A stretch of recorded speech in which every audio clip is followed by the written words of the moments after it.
આજે ગુરુકૃપા ફાઉન્ડેશન તરફથી સાયલા મહાજન પાંજરાપોર અને મુરી મહાજન પાંજરાપોર એમ બે પાંજરાપોરનો લાભ લેવાના છે.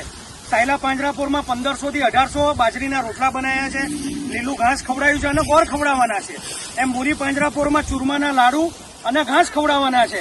એમ દર રવિવારે ગુરુકૃપા ફાઉન્ડેશન તરફથી આ ગાય માતા માટે અલગ અલગ વસ્તુ બનાવીને અમે નિરણ કરાવીએ છીએ, ગાય માતાને ખવડાવીએ છીએ. જેમ દર વર્ષે ડિસેમ્બરમાં જીવદયા વાર્ષિક ઉત્સવનું આયોજન કરીએ છીએ, એમ આ વર્ષે પણ 29 ડિસેમ્બર 2024 રવિવારના રોજ ગાય માતા માટે જીવદયા વાર્ષિક ઉત્સવનું આયોજન કર્યું છે. ખાસ ગાય માતા માટે આપણે ફંડ ભેગું કરીએ છીએ અને અમારે એસઆઈપી મેમ્બર, જીવદયાના ભામાસા અને સમાજના આગેવાનો આવે છે અને સુંદર મજાનો આ પ્રોગ્રામ અમે આયોજિત કરીએ છીએ. તો આ વર્ષે પણ તમે 29 ડિસેમ્બરે અચૂક પધારજો અને રવિવારે સવારે 9 થી 12 બધા ખાસ આવવાનું છે. અમારા મેમ્બરને પણ આમંત્રણ છે, પણ પાસ લેવો ફરજિયાત છે. બોલો મહાવીર સ્વામી ભગવાન, કૃષ્ણ કનૈયા.